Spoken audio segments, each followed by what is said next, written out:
सभी को नमस्कार, वंदे मातरम। आज हम एक नए टॉपिक के साथ आपसे रूबरू होने जा रहे हैं, जिसके बारे में जानकारी होना समाज के प्रत्येक नागरिक के लिए अति आवश्यक है। आज हम पढ़ेंगे क्रिमिनोलॉजी, जिसका मतलब होता है अपराध शास्त्र। हम जानते हैं कि जहाँ समाज होगा वहाँ अपराध होगा, और अपराध को रोकने के लिए कानूनी व्यवस्था होगी। तो इस सब्जेक्ट के अंदर अपराध और अपराध को रोकने वाले उपायों का अध्ययन करेंगे। अपराध शास्त्र को अंग्रेजी में क्रिमिनोलॉजी कहते हैं, जो लैटिन भाषा के दो शब्द क्राइम और लॉग से बना होता है, जिसका मतलब होता है अपराध का विज्ञान। इसका मतलब है कि अपराध शास्त्र एक विज्ञान है जिसके अंतर्गत अपराध और अपराध को रोकने के उपायों का वैज्ञानिक अध्ययन किया जाता है। यानी इसके अंतर्गत अपराधी, अपराध की प्रकृति और अपराध को किस प्रकार से हम रोक सकते हैं, इन सभी तथ्यों का वैज्ञानिक पद्धति से अध्ययन करते हैं। अतः अपराध शास्त्र एक विज्ञान है जिसके अंदर हम अपराध को रोकने के उपायों का अध्ययन किया जाता है। अब जानते हैं कि अपराध शास्त्र है, उसका जनक कौन है। उसका जनक है सेस्रो लेम्ब्रोसो। ये बड़ा इम्पोर्टेंट बिंदु है, कई बार कंपटीशन एग्जाम में आ सकता है कि जिस क्रिमिनोलॉजी का जनक कौन है, तो उसका जनक है सेस्रो लेम्ब्रोसो, इसके जनक है। यहाँ हमने पढ़ा क्रिमिनोलॉजी क्या है, उसका फादर कौन है। अब पढ़ेंगे अपराध के प्रकार। देखो, प्रत्येक समाज में रहने वाले व्यक्ति को अपराध के बारे में पता होना चाहिए, क्योंकि जाने अनजाने में अपराध हो सकता है, लेकिन अपराध होने के बाद में उनकी सज़ा मिलना भी ज़रूरी है। अतः इन चीज़ों से जागरूक होना चाहिए कि अपराध समाज में किस प्रकार से हो सकते हैं, उनके क्या प्रकार हैं, और अपराध करने पर किस प्रकार की सज़ा हो सकती है। तो यहाँ पर दो विद्वान थे, एक का नाम है क्लेनाई और एक का नाम है क्लेनो। इन दोनों ने अपराध के बारे में अध्ययन किया और उन्होंने समस्त अपराध को 8 भागों में डिवाइड किया। देखो, अपराध के 8 प्रकार बताए। यहाँ प्रत्येक अपराध के बारे में जानेंगे, उनके बारे में डिटेल से बताने का पूरा प्रयास करेंगे, और ये बताएंगे कि किस अपराध को करने से कौन सी सज़ा हो सकती है। सबसे पहले हम अध्ययन करेंगे हिंसात्मक व्यक्तिगत अपराध, यानी अपराध का पहला प्रकार है। ये बहुत ही जघन्य प्रकार का अपराध है, यानी इसकी प्रकृति कैसी होती है, गंभीर प्रकृति होती है। और इस प्रकार के अपराध के प्रति समाज की जो प्रतिक्रिया होती है वो तीव्र होती है और कठोर होती है। और यानी समाज इस प्रकार के जो अपराध होते हैं उसके प्रति बहुत नकारात्मक होता है और अपराधी को कठोर से कठोर सजा दिलाने के लिए प्रयास करता है। तो ये अपराध एक प्रकार के समाज के लिए बड़े गंभीर प्रकृति के होते हैं, और इस प्रकार के अपराध के प्रति समाज की नेगेटिविटी बहुत ज़्यादा होती है, और समाज इस प्रकार के अपराध के लिए कड़ी से कड़ी सज़ा की मांग करता है। जैसे बलात्कार है, हत्या है, आक्रमण है, इस प्रकार के अपराध होते हैं वो हिंसात्मक व्यक्तिगत अपराध के अंतर्गत आते हैं। अब हमने ये व्यवस्था की गई, यदि अपराध होगा तो उसको रोकने के लिए कानूनी व्यवस्था भी होगी। समाज के अंदर एक भय होना चाहिए कानूनी व्यवस्था का कि अपराध करने पर सज़ा होगी। तो भारतीय जो न्याय संहिता है उसके अंदर हिंसात्मक जो प्रकार के जो अपराध है उनको रोकने के लिए दंड का प्रावधान किया गया है। हमने पढ़ा था हिंसात्मक व्यक्तिगत अपराध, जैसे हत्या, बलात्कार, आक्रमण आदि के बारे में। अब जानेंगे कि इस प्रकार के यदि अपराध किए जाते हैं तो भारत की न्याय संहिता के अंदर उनके लिए क्या दंड का प्रावधान है। सबसे पहले बात करेंगे हत्या के मामले में।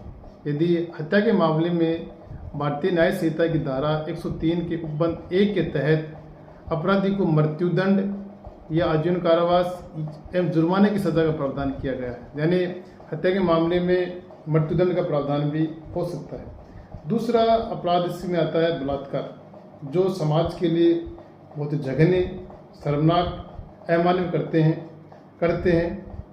इस प्रकार के यदि अपराध किए जाते हैं तो अपराधी को BNS की धारा 64 के तहत 10 साल की सज़ा हो सकती है, या आजीवन कारावास भी, उम्र कैद की सज़ा भी उसमें हो सकती है।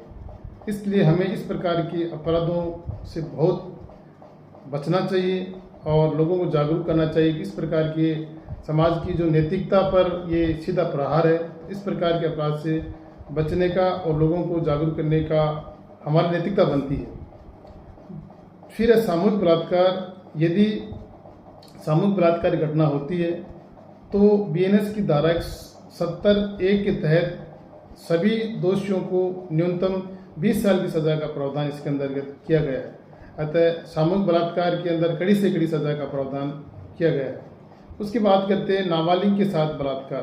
यदि पीड़िता 18 साल से कम उम्र की है, उसके साथ में रेप किया जाता है, तो बीएनएस की धारा 70(2) के तहत मृत्युदंड या आजीवन कारावास की सज़ा होती है। यानी ये मामला पोक्सो एक्ट के तहत दर्ज होता है, कार्रवाई होती है। इसके तहत अपराधी को मृत्युदंड या आजीवन कारावास की सज़ा हो सकती है। इसके बाद बात करेंगे अपन हिंसात्मक व्यक्तिगत अपराध में आक्रमण की। यदि हम किसी को चोट पहुंचाते हैं तो उस मामले में गंभीर चोट की स्थिति में बीएनएस की धारा 117 के तहत 7 वर्ष की जेल या कारावास हो सकता है। यदि किसी पर अटैक करते हैं उस मामले में भी हम अपराधी हैं, उस कंडीशन में हमें सज़ा हो सकती है। यदि हम किसी बल प्रयोग करते हैं उस कंडीशन में बीएनएस की धारा 131 के तहत अपराधी को 3 माह की जेल या जुर्माना हो सकता है। तो ये हमने पढ़े हिंसात्मक प्रकार के अपराध, और उनके ऐसे प्रकार के अपराधों के लिए भारतीय न्याय संहिता के अंदर किस धारा के तहत कौन सी दंड का प्रावधान है, इसके बारे में हमने अध्ययन किया। हम जानते हैं कि अपराध कानूनी रूप से दंडनीय है, समाज और राज्य द्वारा स्थापित कानून के खिलाफ है। अतः इस प्रकार के अपराध करने वाले को दंड मिलना चाहिए, और साथ साथ में समाज को इस प्रकार की जो अपराधिक प्रवृत्ति के लोग होते हैं उनके खिलाफ कानूनी कार्रवाई का सहारा लेना भी चाहिए। हमने पढ़ा था हिंसात्मक व्यक्तिगत अपराध। इसमें पढ़ेंगे तेजाब अटैक। तेजाब एसिड अटैक भी एक हिंसात्मक प्रकार का अपराध है। इस प्रकार की अपराधी घटना यदि होती है तो अपराधी को बीएनएस की धारा 124(a) के तहत 10 साल की सज़ा या आजीवन कारावास की सज़ा हो सकती है। इस प्रकार का अपराध करने से बचना चाहिए। इस प्रकार के अपराध अधिकांशतः प्रेम प्रसंग के मामले में होते हैं। अतः इस प्रकार के अपराध करने वाले अपराधी के प्रति कानूनी रूप से सख्ताई बरतते हुए उसे 10 साल की सज़ा का प्रावधान है। अब नंबर 2 पढ़ते हैं संपत्ति संबंधी अपराध। इसमें किस प्रकार के अपराध हो सकते हैं? जैसे चोरी करना, जबरन वसूली करना, डरा धमका के किसी से पैसे ऐंठना, लूट करना, डकैती करना या सार्वजनिक संपत्ति को नुकसान पहुंचाना। ये सारे के सारे मामले इस प्रकार के अपराध के अंदर आते हैं। आप देखते हैं इस प्रकार के अपराध किए जाते हैं तो किस भारतीय न्याय संहिता किस धारा के तहत क्या सज़ा हो सकती है। सबसे पहले बात करते हैं चोरी। चोरी एक बहुत ही खतरनाक प्रकार का अपराध है जो आदतन हो सकता है। यदि चोरी की घटना घटित होती है और अपराधी पकड़ा जाता है तो अपराधी के खिलाफ आईपीसी की धारा 379 के तहत 3 साल की सज़ा, जुर्माना या दोनों हो सकती है। यानी सज़ा हो सकती है 3 साल के साथ साथ में आर्थिक जुर्माना भी हो सकता है। अतः इस प्रकार के आपराधिक घटनाओं से बचना चाहिए। उसके बात करते हैं जबरन वसूली। इसके अंदर हम किसी को डरा धमकाकर पैसे ऐंठे जाते हैं। इस प्रकार का अपराध भी एक संपत्ति संबंधी अपराध है। इस प्रकार के आपराधिक घटना करने वाले अपराधी को दंडित करने के लिए भारतीय न्याय संहिता की धारा 308 के अंदर प्रावधान है। इस प्रकार के अपराधी को 7 साल का कारावास या आर्थिक जुर्माना या दोनों की सज़ा का प्रावधान हो सकता है। अब बात करते हैं लूट। लूट एक आपराधिक मामला है। इस प्रकार के अपराधी को बीएसएनएल की धारा 309 के तहत 10 साल की सज़ा हो सकती है। लूटपाट में जो अपराधी लिप्त होते हैं उनको सज़ा देने के लिए भारतीय संविधान की धारा 309 के तहत 10 साल की सज़ा का प्रावधान किया गया है। अब बात करते हैं डकैती। डकैती भी एक आपराधिक घटना है जिसके लिए भारतीय न्याय संहिता की धारा 310 के अंदर 10 साल की सज़ा का प्रावधान किया गया है। तो चोरी, जबरन वसूली, लूट, डकैती इस प्रकार के मामलों में भारतीय न्याय संहिता के अंतर्गत भिन्न भिन्न प्रकार की धाराओं में अलग प्रकार की सज़ा का प्रावधान किया गया है। अब बात करते हैं संपत्ति को नुकसान पहुंचाना। यदि हम किसी सार्वजनिक संपत्ति को नुकसान पहुंचाते हैं तो लोक संपत्ति नुकसान अधिनियम 1984 इंपॉर्टेंट चीज़ है ये।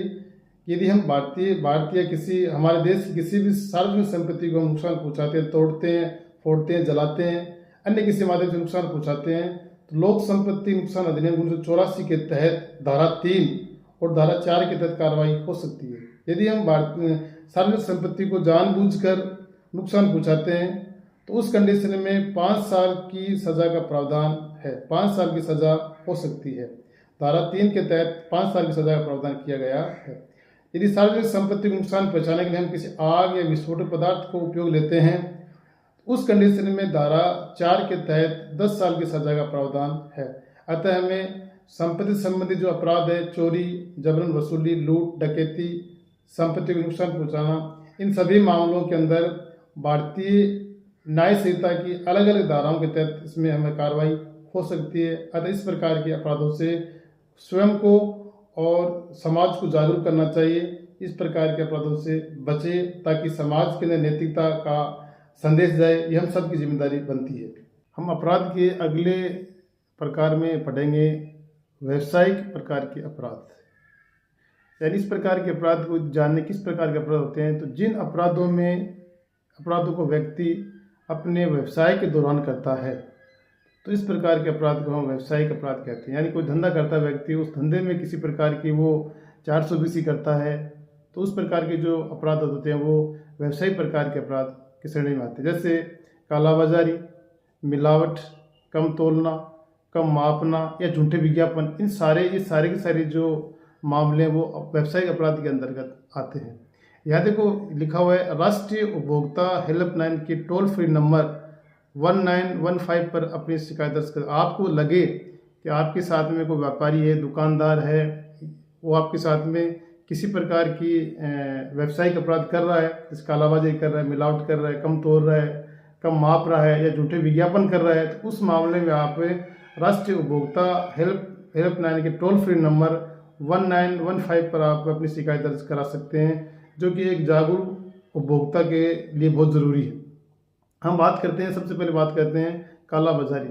इस प्रकार का जो अपराध है उसमें अपराधी है वो जमाखोरी करता है या अवैध बिक्री करता है या वस्तु का मूल्य बढ़ा देता है। यानी इसमें अवैध रूप से वस्तुओं का संग्रहण किया जाता है, जमाखोरी किया जाता है, उसके बाद में उसको मार्केट में मूल्य से अधिक मूल्य पर बेचा जाता है। तो इस प्रकार का अपराध भी कालाबाजारी अपराध है, जो कि व्यवसायिक प्रकार के अपराध श्रेणी में आता है। कहने का मतलब इसमें उपभोक्ताओं का आर्थिक रूप से शोषण किया जाता है।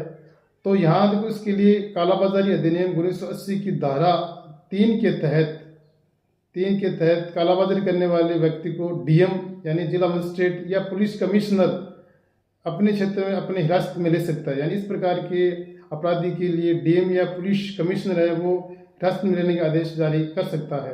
तो ये एक प्रकार का अपराध है जिसके अंदर उपभोक्ताओं का या आम जनता का आर्थिक शोषण किया जाता है।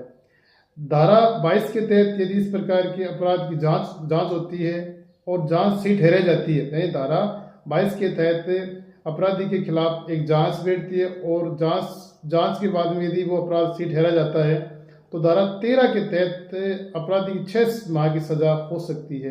तो कालाबाजारी भी एक अपराध है जिसके अंतर्गत धारा 13 के तहत कार्रवाई हो सकती है। मिलावट करना या मिलावट बेचना या कम तोलना, ये भी व्यावसायिक अपराध है। यदि मिलावट करते वक्त कोई पकड़ा जाता है और अपराधी घोषित कर दिया जाता है तो उस कंडीशन में बीएनएस की धारा 274 के तहत अपराधी को 6 माह की सजा हो सकती है। तो मिलावट करना भी एक अपराध है जो व्यवसायिक अपराध के अंतर्गत आता है। यदि मिलावट बेच रहे हैं, खाने वाली किसी भी वस्तु के अंदर मिलावट बेच रहे हैं, तो उस कंडीशन में भारतीय न्याय संहिता की धारा 274 के तहत 6 माह की सजा हो सकती है या इसको 1000 रुपये जुर्माना हो सकता है या दोनों भी हो सकते हैं। और यदि हम कम तोलते हैं, कोई भी सामग्री कम तोल के देते हैं, उस कंडीशन में आईपीसी की धारा 264 के तहत 1 साल की सजा हो सकती है। तो कालाबाजारी है, मिलावट है या कम तोलना है, झूठे विज्ञापन है, इस प्रकार की जो करते हैं वो कानून रूप से दंडनीय होते हैं और ये व्यावसायिक अपराध के अंदर आते हैं, जिसके लिए भारतीय न्याय संहिता के अंदर दंड की व्यवस्था का प्रावधान इसके विरुद्ध किया जाता है।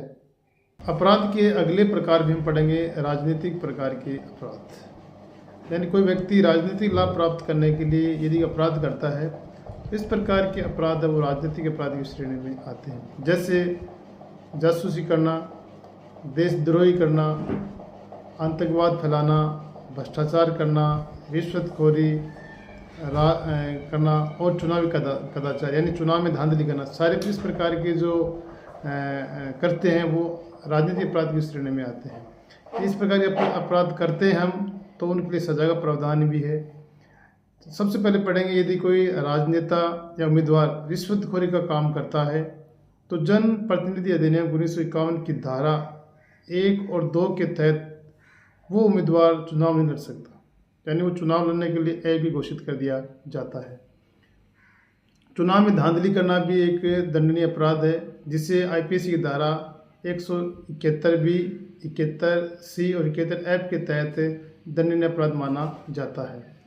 अब यदि कोई व्यक्ति जासूसी का काम करता है, देश की जो सैन्य, राजनीतिक, डिजिटल, इस प्रकार की यदि जासूसी करता है वो भी एक अपराध है। इस प्रकार के अपराध की सज़ा का जो प्रावधान है वो सरकारी गोपनीयता अधिनियम 1923 के तहत सज़ा का प्रावधान किया गया है। अब बात करते हैं आतंकवाद। ये सरकार के विरुद्ध कोई हिंसात्मक प्रकार के कार्य करता है तो इस प्रकार का जो अपराध है वो दंडनीय अपराध है, जिसके अंतर्गत BSN की धारा 113 के तहत कठोर सजा का प्रावधान है। आतंकवाद एक अंतर्राष्ट्रीय मुद्दा है और इसके अंतर्गत सरकार के खिलाफ या आम जनता के खिलाफ हिंसात्मक कार्य किए जाते हैं।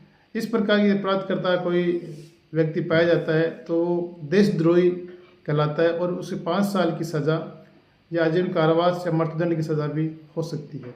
तो हमने पढ़ा, अपराध के 4 प्रकार पढ़े हैं। 4 प्रकार अब हम अगले वीडियो में पढ़ेंगे। तो यदि हमारे ये वीडियो आपको पसंद आए तो इन वीडियो को आप लाइक कीजिए, शेयर कीजिए और सब्सक्राइब भी कीजिए। हम आशा करते हैं कि आप हमारे द्वारा जो जानकारी आपको प्रोवाइड कराई गई है वो आपको पसंद आई होगी। ऐसी वीडियो देखने के लिए आप हमारे सेला एजू हब पर जाकर चैनल को लाइक और सब्सक्राइब कीजिए। धन्यवाद।